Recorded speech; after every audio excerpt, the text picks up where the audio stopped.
Donc Ashita no Joe qui est là, j'espère que vous avez commencé. Donc je rappelle le but du marathon. Donc l'idée du marathon, c'est de lire, alors ça sera donc 2 volumes par mois. Donc le but, après vous lisez comme vous voulez dans le mois. Moi j'aime bien lire au fur et à mesure. Alors Ashita, je lis plutôt 100 pages par 100 pages en ce moment. Mais parce qu'il n'y a pas de chapitre en fait, il n'y a pas de coupure de chapitre. Mais voilà, vous pouvez très bien rien lire pendant un mois et puis le lire et d'enchaîner comme tu as pu le faire toi Thomas. Mais en tout cas, voilà, l'idée c'est qu'on revienne sur l'histoire en détail et qu'on discute un petit peu de l'histoire. Donc il y a un volume, comme c'est le premier, il y a la base. Je ne vais pas utiliser mon volume parce que ça va être un peu bordel là à vous montrer. J'ai fait une sélection de pages. Par contre, j'ai quand même fait moins de sélections que quand j'avais fait Senseiya parce qu'il y en avait beaucoup. Et je vais essayer d'aller un peu à l'essentiel et qu'on discute un petit peu de l'évolution du manga, de l'évolution de Joe et au fur et à mesure du récit. Hop là. Donc, je vais passer. Voilà. Et maintenant, je vais. Donc, nous avons ici. Attends, hop là. Là, on est bon. Nous avons ici donc Joe. Donc Joe, c'est 13 volumes manga des années 60 hein, qui a marqué énormément son époque. Tout le monde connaît la fameuse histoire des étudiants de l'extrême gauche qui avaient détourné un avion de mémoire, etc. Enfin bref, on va pas revenir dessus. Il y a eu des enterrements de certains personnages iconiques à l'intérieur qui ont été faits dans la vie réelle. D'ailleurs, c'est raconté officiellement dans Journal d'une vie tranquille numéro 5, puisque si vous voulez aller plus loin, on a hop là, cette super série hein, qui s'appelle Journal d'une vie tranquille, voilà, qui est là, et justement dans le tome 5, il revient sur Ashita no Joe. Vivement le tome 6, j'attends que Vega remette en avant cette licence. Donc, on va suivre Joe, donc une histoire de boxe, hein, un jeune boxeur, mais Joe, la particularité, c'est que on n'est pas dans un manga comme Hajime no Ippo, alors je ne l'ai pas lu, hein, mais dans le sens où la boxe, les combats vont être au cœur du récit. Là, on va être surtout sur un récit beaucoup plus social et qui va raconter réellement un petit peu comment ça se passait à cette époque et surtout un jeune qui, par la boxe, en fait, va réussir à évoluer, mais avec beaucoup de complications, beaucoup de drames, etc. Et c'est un manga qui est incroyable. Et justement, ce que vous allez voir, c'est qu'avant de se mettre à la boxe, il va se passer un petit moment. Donc l'histoire commence. On a Joe, ça se passe dans les doyas. Donc les doyas, ce sont des quartiers qui n'existent plus hein, de mémoire aujourd'hui, mais c'était des quartiers de travailleurs, des quartiers pauvres bien entendu. Hein. Donc du coup, sont rassemblés ici tous les travailleurs, et on a le jeune Joe qui arrive et qui marche dans ce quartier et qui se pète la gueule sur un alcoolique, un SDF alcoolique. Et Joe, en fait, il est assez fougueux et il cherche la bagarre facilement. Donc là, vous voyez, c'est cet alcoolique-là, Danpei. Et il cherche la bagarre. Et rapidement, il va devenir l'attraction. Et le vieux, là, en gros, déjà, il le repère et dit ah, non, mais attends, toi, t'as l'air bien, viens, je vais te rendre un boxeur, on va être riche, etc. Et donc Joe, voilà, c'est comme je disais, hein, c'est il est très insolent. Il est, il est très insolent et c'est quelqu'un voilà on connaît pas ses origines encore, mais c'est quelqu'un voilà qui ne se laisse pas faire. Et rapidement, voilà, comme vous dites, il jette je sais plus, c'est des kakis, voilà, c'est des kakis sur le gars. Il jette des kakis dessus, etc. Et donc là, en gros, il se bat contre le vieil alcoolique. Alors attendez, hop là, je reprends. Voilà, il se bat contre le vieil alcoolique. Donc du coup, c'est là où il lui propose de devenir boxeur. Et bon, Joe refuse, ça ne l'intéresse pas. Il lui jette des kakis au visage. En fait, vous voyez, il a vraiment le comportement d'un petit animal sauvage, quoi. Genre l'animal qui est pas dompté et il est hors de question de.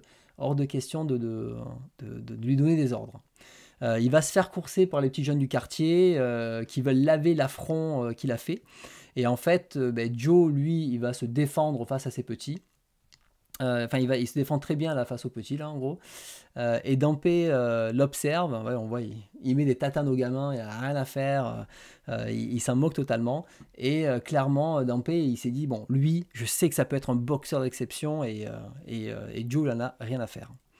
Donc là, il est tellement, comment dire, tête brûlée, Joe, que ça le dérange pas de frapper, donc comme je disais, des enfants, mais aussi, en fait, il va y avoir des yakuza, et en gros, qui veulent attraper la petite fille, et que là, Dampé essaye d'intervenir, mais en gros, Joe, il arrive et il défonce les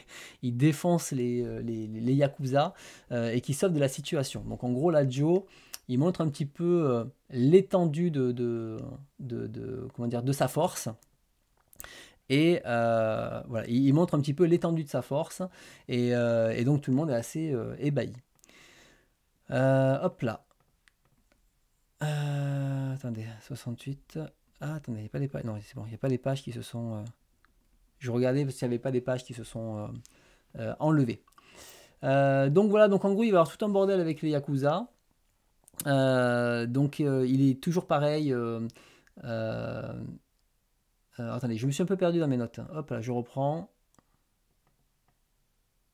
Voilà, et pendant qu'en fait Joe justement il cherche un hébergement pour la nuit, il n'y a personne qui veut le faire, il y a les Yakuza qui reviennent un petit peu à la charge, il va se passer des trucs, et Dampé continue à convaincre Joe, mais Joe il se bat n'importe comment, et au final Dampé va même le protéger des Yakuza, et Joe et Dampé, hop là, je sais plus ce que j'ai noté, voilà, hop, hop. Ah, je suis désolé, je me suis perdu dans mes notes, il y a un truc à sauter. Alors laissez-moi revoir mon petit truc. Voilà, c'est bien ça. Voilà, Joe et Dampé se retrouvent en prison, c'est bien ça. Et en fait, j'ai pris la page à côté. Donc Joe et Dampé se retrouvent en prison. Enfin, du moins en garde à vue, hein, plutôt. Et donc, du coup, Dampé lui raconte son passé, et justement il était boxeur. Donc, Dampé, c'est le vieil alcoolique, hein, c'est lui. Qu'il était boxeur, mais que finalement, il a dû s'arrêter parce qu'il était blessé à l'œil, et il était directeur même, il a perdu tous ses boxeurs parce qu'il avait des méthodes assez archaïques, autant humaines et matérielles. Et au final, il s'est retrouvé dans les doyas, et Joe même s'endort en l'écoutant. Voilà, en fait, c'est là où il explique un petit peu le passé. Donc voilà. Ensuite, le lendemain, en gros, on a les enfants du quartier qui découvrent que Joe s'entraîne finalement avec Dampé, puisque le discours là l'a quand même touché, avec des accessoires un petit peu de fortune. Et Joe s'est laissé convaincre, tout simplement avec de l'argent. En fait, on comprend vite qu'il a proposé de l'argent s'il s'entraîne. Et comme il cherche des sous faciles, Joe, il accepte, mais il va vite comprendre que c'était une fausse promesse et que c'était un peu une ruse. Et donc en gros, il touche de l'argent, hein, mais pas exactement ce qu'il veut. Mais Joe, lui, se dit, bon, ok, j'ai mon argent, ce que je vais faire, c'est que je vais tout dépenser au pachinko. Et donc il commence à gagner plein de trucs. Alors, les exploits de Joe, là, un peu tout ce qu'il fait, ça agace les commerçants. Il y a un policier qui vient prévenir justement Joe en disant, attention, Joe il fait un peu n'importe quoi, ça agace tout le monde. Et en fait, Joe, ce qu'il fait, c'est que tout ce qu'il a gagné au pachinko, il le revend, vous voyez, il le revend sur une sorte de marché. Et il explique aux enfants que son rêve, c'est construire un hôpital, une usine, une maison de retraite, etc. Et donc, il invite même des journalistes. Et il dit, ouais, voilà, mon rêve, c'est construire un orphelinat pour eux, et tout. Et donc, tout ça. Et il y a un afflux de dons qui arrive. Et en réalité, c'était bien sûr une arnaque que Joe a montée. Et donc, Joe est arrêté pour escroquerie. Alors bien sûr, pour arrêter Joe, ça a été assez compliqué, comme vous pouvez voir. Il y a pas mal de policiers qui se sont fait avoir. Alors il y a Dampé qui lui met une bonne correction pour le récupérer. Et là, en fait, c'est là où que Joe s'est vraiment fait étaler par Dampei, qui était quand même un ancien boxeur, malgré tout. Et surtout, Dampei qui, vous voyez, il tombe en disant putain, mais mon rêve de me sortir de là disparaît. Et donc, du coup, il avait vu un espoir de sortir du doya et de revenir dans le monde de la boxe. Et avec cet abruti de Joe, en fait, il s'est fait attraper par la police. Et pour lui, c'est la désillusion. Joe, Joe, lui, le problème c'est que là, il est en cellule. Hein. Il est en cellule, là, ça passe pas. Ça passe pas, clairement, parce que là, c'est de vraie arnaque et il avait vraiment amassé beaucoup de dons. Par contre, Dampei, il n'a pas le droit de le voir. Et là, en cellule d'observation, Dampei, il est tenace quand même. Il se dit, bon, il va lui envoyer des entraînements par écrit. Et ces entraînements, Joe, lui, il en a rien à faire. Il est en colère d'avoir perdu, d'être enfermé, et en fait, au début, il déchire sa lettre et tout. Il n'est pas, voilà, il est pas intéressé. Malgré tout, en fait, hop là, je reviens ici, voilà. Il va essayer l'entraînement. Il prend même du plaisir, et sauf qu'il se rend compte que, en fait, il se fait manipuler par le vieux. Et il dit non, non c'est bon, en gros il arrête. Et Joe, là il a rendez-vous chez le psy, il joue l'effronté. Et ce qui vaut la colère du psy, parce qu'il dit attends, tu fais de la merde et en plus t'oses de faire le mal. Ouais, non, mais Dampei c'est un méga forceur. Hein. Et donc là, il se retrouve à aller comment dire, avec d'autres jeunes, il se fait bisouter. Et là, il saute sur lui, il est privé de repas, comme vous pouvez voir, il l'attrape à plusieurs, etc. Joe montre de la résistance jusqu'à se battre contre le boss. Il défie même le boss, là, qui est Nishi, un personnage qui reviendra, qui sera important. Et donc, il montre quand même que il s'est occupé des sous-fifres, etc. Et il met une raclée au boss, et il s'entraîne en même temps au jab que Dampei lui a appris par écrit. Donc en fait, c'est comme ça qu'il essaie de s'entraîner. Il lui met placé vers l'intérieur et bam, le frapper. Donc en fait, malgré tout, cet entraînement, ça lui plaît derrière. Mais après, une fois qu'il a mis la raclée au boss, les policiers arrivent et hop, ils le remettent au mitard parce que en même temps, tu t'es battu, tu dégages. Et là, on arrive, alors je passe pas mal les pages, mais on arrive en gros, c'est le jugement de Joe par rapport à son arnaque. Et on rencontre une personne qui va être assez importante, c'est cette jeune fille qui s'est fait arnaquer, qui est une riche héritière qui s'appelle Yoko.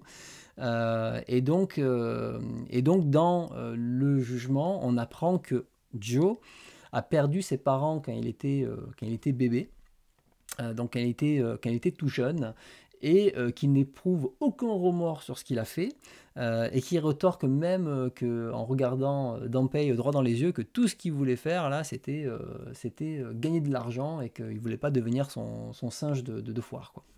Donc la sentence, elle est brutale, c'est-à-dire c'est 13 mois dans un centre correctionnel. Donc, vous voyez, le manga, il est quand même ultra brutal, puisque dans un truc où on dirait ouais, c'est bon, ça passe et tout, non, là, c'est la vraie vie, la réalité, t'as fait de la merde, bam, centre correctionnel, et centre correctionnel japonais, il faut filer droit. Donc cette jeune fille là, donc, qui s'est fait arnaquer, au moins elle a eu, on va dire, un peu gain de cause, quoi. Et Dampei rappelle à Joe de continuer à boxer et de ne pas s'arrêter. Mais en gros, Joe, là, il s'est juste exprimé que de la colère. Il est vraiment révolté. Pour lui, c'est une injustice, en fait, ce qu'il vit.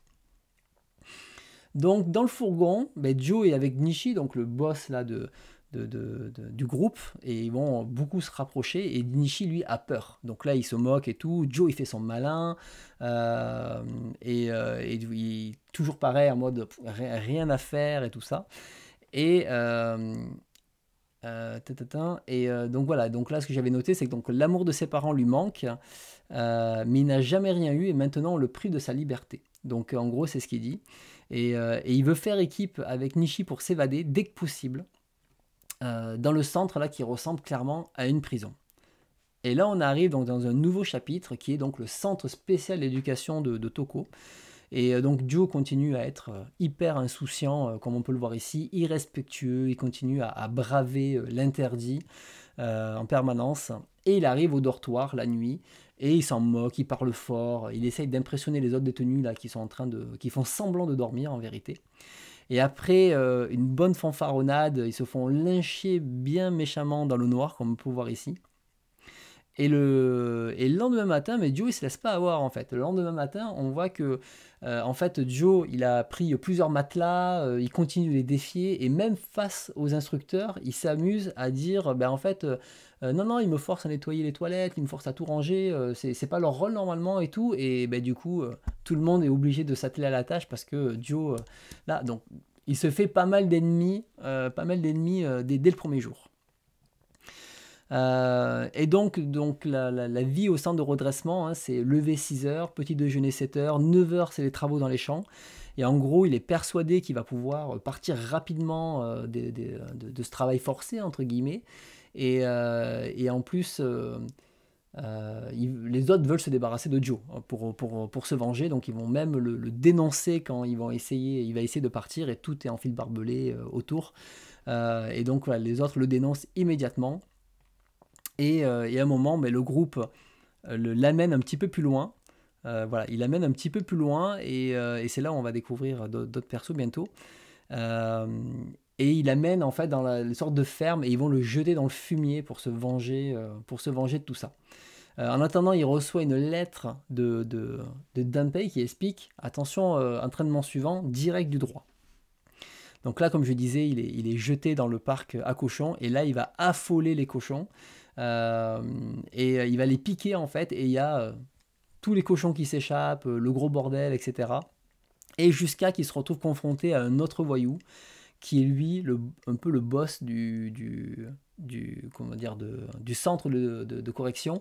Mais lui, c'est un ancien boxeur. Donc là, il a un niveau qui est autrement. Donc là, ça fait un peu le boss, le machin, etc. Mais la manière dont c'est fait, au final, bon, ben, c'est des petits caïds qui se la pètent. Et bon, ben, à chaque fois, il y a le caïd du coin. Mais là, là c'est lui, c'est un ancien boxeur derrière. C'est le boss du mitard, exactement. Et là, Joe, il se prend une bonne rouste. Hein. Vous voyez la gueule qu'il a là. Et vous voyez, les impacts sont assez violents dans Joe. Et donc là, il se prend une bonne rouste. Et ce gars, eh bien, donc c'est Rikishi, comme je disais. Et il va faire échouer le plan de Joe. Et donc, sous la colère, il va l'affronter. Et Rikishi, clairement, voilà, létal, comme vous le voyez ici. Il va se faire soigner, il est en cellule d'abonnement, et il apprend que Rikishi est un ancien boxeur professionnel et qu'il a été radié à cause d'une bagarre contre un spectateur injurieux. Et donc c'est pour ça qu'il est là et il a du temps à faire pour après retourner dans le monde de la boxe. Et là, ça donne une motivation à Joe. Ça y est, il a un nouvel ennemi à abattre parce que Joe refuse d'être vaincu. Il a cette ardeur, cette rage de vivre. Et en fait, c'est son nouveau défi. Et maintenant, il veut plus s'évader. Et il veut affronter Rikishi. Il va commencer à prendre les leçons de Danpei. Et on arrête le volume ici. Alors là, on se dit, il va prendre les leçons, il va continuer et tout. Mais sauf qu'en fait, vous allez vite voir que les leçons qu'il apprend, il va pas aller très loin dans le truc. Le Joe va le faire à sa façon et il va souvent vouloir brûler les étapes derrière. Donc là, on a fait le volume 1. Je voulais pas faire plus aujourd'hui, puisqu'après on fera 2 volumes par 2 volumes. Mais ça y est, voilà, on a fait le dernier. Donc j'ai vraiment essayé de mettre que quelques pages emblématiques et pas l'ensemble, parce que là, je vous ai fait un résumé, mais ça ne remplace pas le plaisir de lecture et de voir les interactions, de voir à quel point Joe est irrespectueux, irrévérencieux, il est toujours en train de lancer des pics, il est toujours très vaniteux dans ce qu'il raconte, il est persuadé d'être balèze, et dès qu'il se fait étaler parce que finalement il manque d'entraînement, il n'a pas tout ça, là ça le met encore plus en colère, et le fait qu'en plus là, lui, comment dire, l'animal sauvage en liberté, on l'a mis en plus dans ce centre correctionnel qui est clairement une prison pour jeunes. Là, c'est un truc qui le rend fou de rage. Et l'entraînement de Dunpei qui commence à suivre, il le suit que pour essayer d'affronter Rikishi au plus vite. Hein, c'est bien clair ça. Et c'est-à-dire que on va rapidement voir après que dans ce suivi, Joe, il est, comment dire, on peut pas le maîtriser, Joe. Je veux dire, c'est un électron libre. Et c'est ça qui va faire toute la saveur de Joe, c'est qu'on va pas être sur un parcours classique de je m'entraîne, je gagne, je m'entraîne, je gagne, je m'entraîne, je gagne, etc. Avec là, Joe a des obsessions, mais à aucun moment il essaye il veut toujours aller à la ligne droite, prendre le raccourci, et même s'il n'a pas fait les étapes correctement. Et c'est ça qui va être intéressant avec lui, avec tout le contexte qu'il a au fur et à mesure et son évolution. Donc c'est pour ça, vous verrez Joe, ça va être une œuvre qui va être très marquante, très prenante, très comment dire, c'est vraiment le personnage à fleur de peau en permanence. Vous qui l'avez lu, qu'est-ce que vous en avez pensé justement de ce premier volume de Joe? N'hésitez pas à vous exprimer. Est-ce que tout le monde l'a lu? Joe, c'est en numérique, oui, tu peux y aller, normalement ça se trouve très facilement. Du coup, toi, Calice, t'as enchaîné jusqu'au tome 3, tu t'es pas arrêté, quoi. Tu t'es pas arrêté, donc bon, c'est cool déjà. Ok. Et effectivement, le Joe du début, il est détestable, hein. C'est vraiment une crapule, comme tu dis. Et c'est vrai que c'est ça la particularité, c'est qu'ils n'ont pas essayé de faire un héros qu'on a envie d'aimer. Il y a plein de choses, il est vraiment, comment dire, il y a des moments, il a des réactions, on a envie de lui mettre des claques en fait. Des claques, mais arrête de faire de la merde, arrête. Et il y a des passages incroyablement touchants dans la série. Et vous verrez au fur et à mesure où ça va aller. Et vous voyez là, finalement, pour l'instant, il fait pas de boxe en fait. Oui, certes, il fait des jabs, des machins, mais il s'entraîne un peu tout seul. Mais il n'y a rien dans le domaine professionnel. C'est de l'amateur, enfin, etc., etc. Donc ouais, donc dans Pale Forcer, c'est ce qu'on avait vu. Les enfants ont des têtes incroyables. Oui, alors après c'est très caricatural, il y a un côté très comique de cette époque. Et ouais, Thomas, comme tu dis, on ressent la dureté de l'époque, c'est-à-dire que même si là, moi j'ai mis que quelques pages, quand ils sont dans les doyas, on voit vraiment la pauvreté, on voit la difficulté de ces travailleurs qui galèrent et qui vivent au jour le jour. Et même Joe, voilà, Joe il n'a rien en fait, il a juste sa veste, son petit baluchon et il vivote en fait, il essaye de survivre quoi. Donc c'est vraiment une série qui, pour moi, faut lire dans sa culture manga. Moi ça m'avait impressionné quand je l'avais lu quoi. Tome 2 lu, je vais attaquer le 3 pour suivre le marathon. Mais très bien. Les bonus, oui, alors, oui c'est vrai, j'en ai pas parlé. Effectivement, à la fin, il y a des bonus. Il y a des bonus. Donc ils sont là. Et donc dans les bonus, on parle justement des quartiers des doyas. Qu'est-ce que c'est? Ils ont voulu faire vraiment au plus grand, donc c'est-à-dire le pachinko, là, le yen des années 60, qu'est-ce que ça vaut, etc. Donc il y a franchement des pages bonus qui sont bien. Et quand on parle, on n'a pas trop parlé de l'édition, donc ça c'est partie de ces éditions où, vous voyez, c'est des mangas sans jaquette, un petit peu fragiles parce qu'ils n'ont pas mis de rabat. Donc c'est des petits formats. Bon, ça va, ça se lit, c'est un peu rigide par moment sur certains tomes, mais bon, ça se lit assez bien. Mais c'est vrai que c'est pas un format qui rend bien honneur, on va dire, au truc. Et comme ils ont fait une couverture noire, ben, c'est vrai que ça marque très facilement. Je sais pas si vous voyez, mais ça peut marquer très vite le truc. Si vous voulez des livres en parfait état, c'est vrai que c'est plus dur des fois. Mais bon, moi je le lis comme ça, du coup. Je le lis en version papier, je me le relis vraiment avec mon édition. Hop. Tire doucement sur la couverture. Vous prenez peur quand je tourne mon lit dans tous les sens.